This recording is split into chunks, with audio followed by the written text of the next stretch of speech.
Ayun guys, good morning, good afternoon, good evening sa lahat. Welcome to my YouTube channel, Roselski TV. Guys, andito tayo para reaksyonan itong vlog ni Kalinga Prab kay Kuya Pure. Hindi naman lingid sa ating kaalaman itong nangyari sa mata ni Kuya Pure Health. Pero bago ang lahat, pakisuportahan po muna ang ama ng Kalingap, Kuya Val Santos Matubang, Ate Edna Vlogs at Kalinga Prab. Eto guys, start na po tayo at kinumusta ni Kalinga Prab itong si Kuya Pure dun sa kanyang mata. Ito po. Doon nung unang araw, duwat rin ang nagsabi ko sa'yo may trangkaso ko. Parang Nung unang araw pala guys, ay tinangkaso itong si Kuya Pure Health. So talagang nagkasakit siya nung time na yan Pero diretso pa po natin. damang ko siya, nakatingin. Pero hindi ko naisip. Siguro nung nakaidlip ako, nakahamot ko siya. Tapos, pag-isip ko ng hapon, wala akong palingin.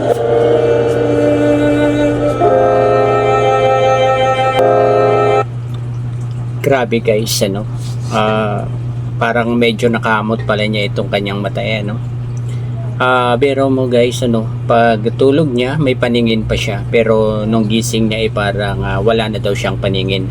So ibig sabihin ay hindi na siya nakakakita guys. Grabe naman itong nangyari kay Kuya Pure na ito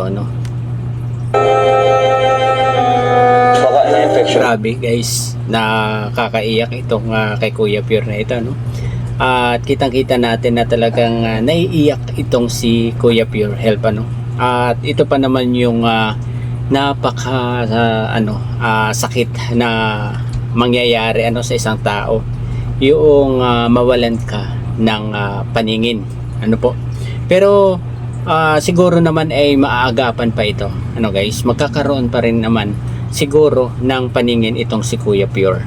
At yun naman talaga yung ating dalangin na sana ay hindi siya tuluyang mabulag lang, tapos naharangan ng yun nga, ng nana or may sabi nga sa akin kanina may nana ng baka na hindi ka makakita. Grabe guys, at may nana pala sa loob nung kanyang mata.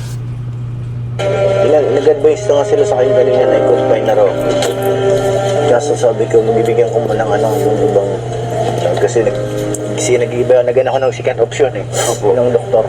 Pero maliban dyan sa mata mo, parang pinayuhan na siya guys na magpa-confine nung araw na yun, pero hindi muna siya nagpa-confine kasi parang humingi pa siya ng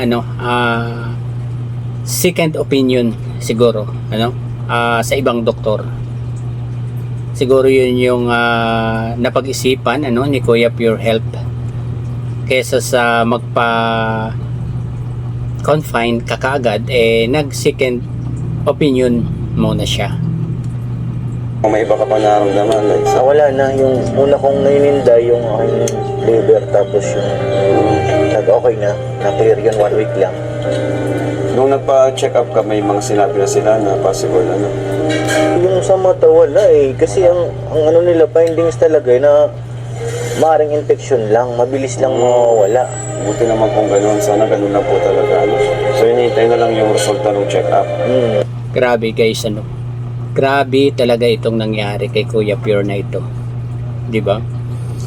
At hindi inaasahan ng karamihan na kasi mabait naman itong si Kuya Pure Health at saka siya yung laging nauutusan nitong si Kalinga Prab na yung pagsundo-sundo sa mga angels dati, yung kasama ni Kalinga Prab kung saan pumunta siya yung driver, siya yung pinakakatiwalaang driver ni Kalinga Prab although hindi talaga driver siya na isa rin siyang vlogger isinasama-sama ito ni Kalinga Prab bilang driver, at the same time vlogger na rin para makapag-vlog na rin siya doon sa pupuntahan ni Kalinga Prab.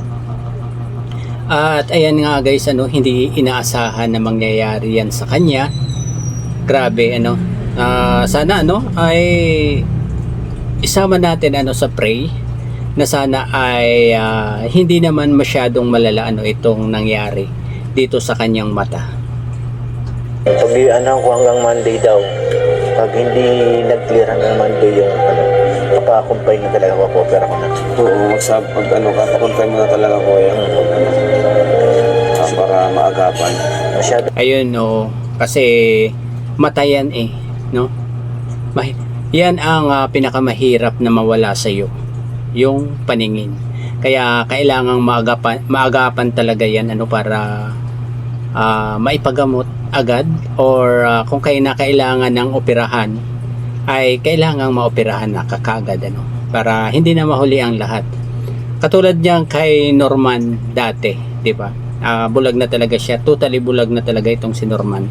Pero dahil pinagamot siya ni Kalinga Prab, ay kahit yung isang mata niya ay nagkaroon ng paningin pa din. Kesa naman na totally parehong mata niya ay bulag, di ba? Parang itong nangyari kay Kuya Pure talagang maagapan pa ito, guys, di ba? Hindi pa naman siya nagtatagal Baka kaya hindi lang makakita ay gawa nung mga nana na doon sa kanyang mata. Nakatabon doon sa pinakang mata. Doon sa pinakang itim natin sa mata. Ang haba na Ilang araw na po yun? 8 days na. So matagal-tagal na rin pala, guys, mahigit ng 1 linggo pala itong nararamdaman ni Kuya Pure Health. Grabe naman. Yung mata ko na ganito. Noong una, hindi siya nakakita pero hindi masakit. Ngayon, masakit na talaga, masakit na kasi. So ayun talagang naapektuhan na talaga yung kanyang mata dahil ayun nga, sabi niya hindi masakit nung una, pero ngayon talagang sumakit na siya kailangan na talaga na maagapan na yan, di ba? Parang may karamdam ko may na sa loob. Sana umaligin ka agad makarecover. Kaya nga namimiss ko ng siguro naman makaka-recover naman yan si Kuya Pure, guys, sana ay hindi siya malala, sama natin siya sa pagdadasal na sana hindi malala, sana maagapan pa yung nangyayari dyan ngayon sa kanyang mata. trabaho. Kung isipin yung trabaho, kuya, kung isipin mo yung pagpapagaling, andyan lang naman, dito lang naman kami. Anytime na pwede ka nang pumasok. Pasok ka na. Pero huwag mong madaliin. Pag-isipin mo yung sarili mo muna. Kung may stress sa trabaho. Classmate na talaga tayo ng dagkan. Kaya nga, ikaw pati yung number 1 na nagsama sa akin sa Sa pagpapopera sa'yo. nakikita ko yung sa'yo, kuya. Yung nangyayari sa akin dati. Parehas ba?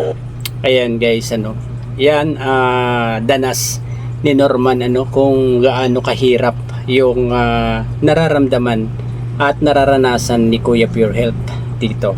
Kaya kailangan siguro niya sa katabi niya itong si Norman para magkaroon ng mag-advise at kung ano yung ginawa ni Norman ay dapat may advice niya dito kay Kuya Pure Health para hindi panghinaan ng loob itong si Kuya Pure Health kasi mata yan, guys, napakaselan na parte ng isang tao itong mata, di ba? Sana naman, wag. Sana hindi. Sana lang, kaya ng mga antibiotic, kuya? Nasa, barat lang, kuya, barat lang. Mas-try. Pag sa loob, meron na rin siya, may tama na rin na kasi kanina, natakot na nga yung doktor, akala niya raw, lang, yung infection lang ko, so pagbuklat niya ng mata ko, sabi niya, parang hinaanak. Grabe, guys, kakaawa naman itong si Kuya Pure Health kapag nangyari yung hindi natin inaasahan na sana naman ay hindi mangyari, diba, guys? Sana naman. Kaso lumipan ako ng ibang opinion kasi mahirap pag isang doktor lang ang anuhan natin.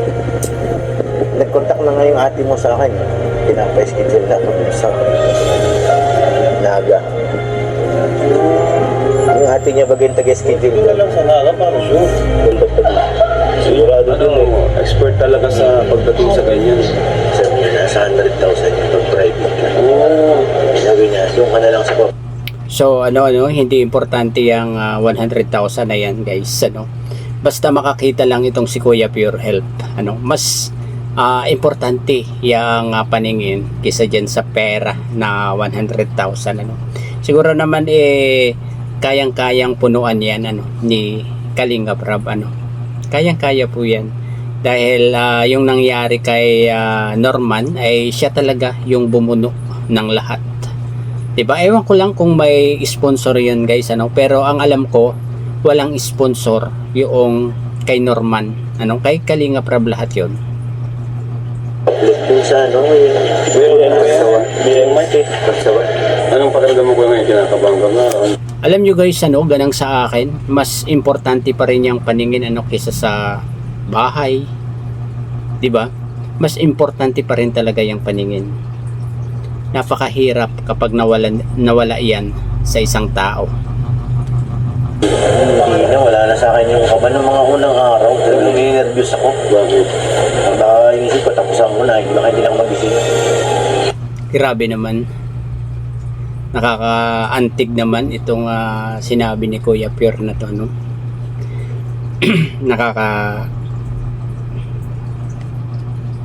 Dahil sobrang sakit.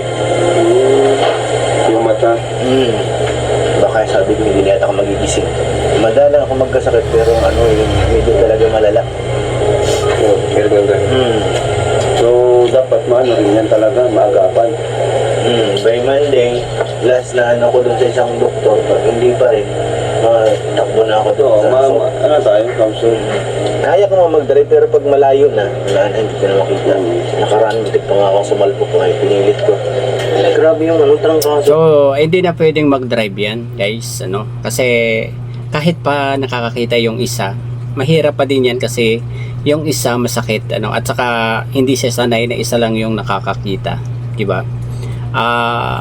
Mas magaling na lang kung hindi na pag-drive-in itong si Kuya Pure Health, kasi hindi natin alam, baka mas lalong malala yung mangyari kapag nag-drive pa rin siya, di ba? Umayat ka, no? Nangangatog talaga ako buong katawan. Gusto ko may stress, kuya? Isa din yung stress na yan. Yes, oo. Dapat hindi ma-stress si Kuya Pure Health dyan, kasi kakonekta yan guys, yung mga ugat natin ay connect yan, diba? Wala yung may stress overtake. Kung nangyari kay Kuya Robin, kaya mahirap nang maulit yun. Hindi ka nga nakabisita, no? Hindi talaga, hindi ako pinagbigyan ng makabisita. Pwede mo na, kuya, pangdagdag sa patsaka mo. Ayun guys, parang inabutan na ni Kalingap Rab ng 5,000, parang makakatulong sa pagpapa-check up, sa mga gamot, siguro yung mga antibiotic na iniinom ni Kuya Pure Health, at kung ano-ano naman ang mangyari dyan, guys, kung maoperahan man yan, ay siguro ay sagot na yan ni Kalingap Rab, po.